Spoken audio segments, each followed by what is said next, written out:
I am Surhuda. Friends, have you ever wondered what happens in a police station?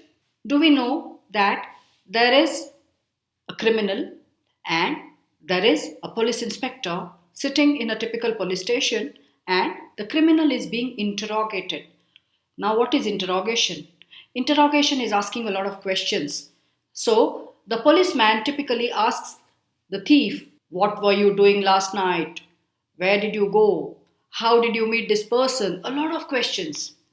And while all this is happening, there is someone who is taking notes or there is someone who is reporting all this. So the next day, a big report is made, and the entire dialogue between the policeman and the replies given by the thief or the criminal gets recorded. Now, this is an important document. All documents have records from what people said, from someone who gave witness, from what happened, from what eyewitnesses said. All this happens in courts of law, in police stations, which means all this happens in judiciary, in our administrative system, in legal system, everywhere. There are reports. There are reports also in newspapers. So the biggest question here is, when do we use indirect speech?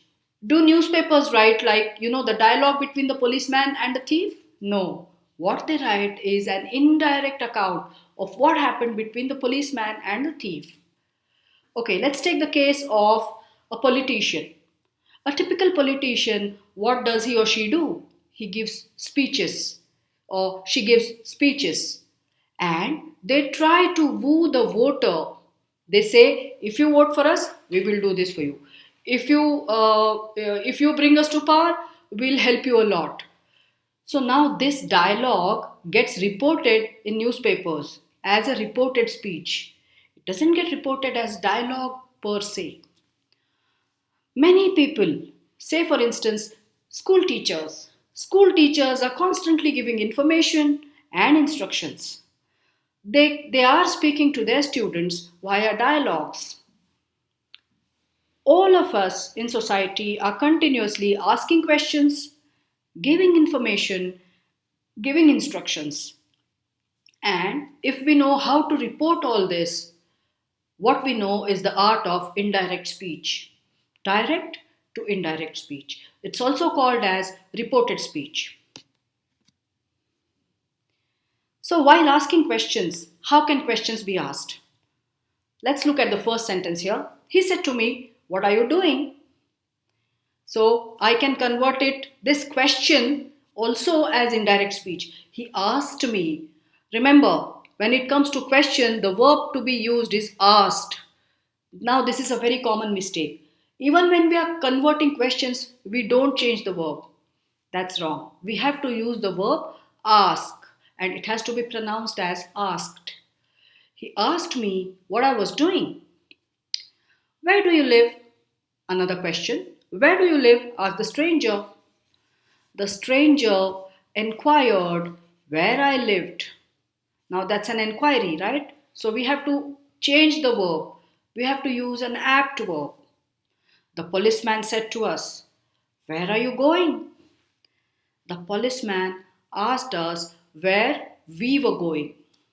He said, "Will you listen to me?" Oh, he said, "Will you listen to such a man?" Well, he asked them whether they would listen to such a man. Now, these are everyday life questions. Just remember, we have to change these questions to indirect speech using verbs like ask, enquire, if. If also is a very common word when we are converting direct to indirect questions. So let's see if we can convert the following sentences to questions. So these are statements, we have to convert them to question.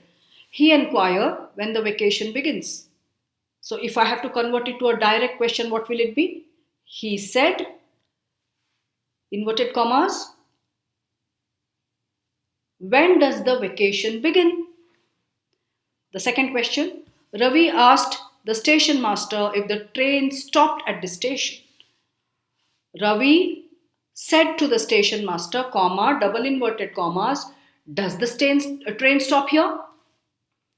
Likewise, He asked me when he could meet me. He said to me, when can I meet you? Direct speech. The last one. Sita inquired if the exam results were out. Sita said, comma, are the exam results out? So we have a lot of things to ask via direct and indirect questions. Now let us try and understand some ways to ask questions. There could be a straight question like, what flavor is this drink? So I'm sipping on cola and you can ask me, what flavor is this drink? Or you can ask me a longer question, something like, can you tell me what flavor this drink is? Again, that's a question. So we have options to ask questions straight or indirect, but that's a question after all. So we should know also how to ask questions. And when we convert them to indirect, we should know how to convert them to. Has the film started yet? Can become, could you please tell me whether the film has started yet? So we have a long list of questions in this list which we can go through to find out alternatives to ask the same question in different ways. Rama said to Arjun, go away. Now what is this? That's not a question. That's a command, you're right.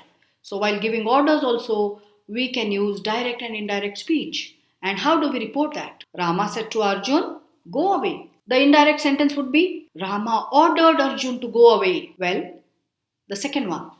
He said to him, please wait till I return. He requested him to wait till he returned. Now let's try and understand that there are two different things here. First is the command, second is the request. He requested him to wait till he returned. We can also use direct and indirect while using sentences with a lot of exclamations, We can say, oh, I passed with glory. Now that is an exclamation mark there at the end. For instance, Anil exclaimed that, how clever I am.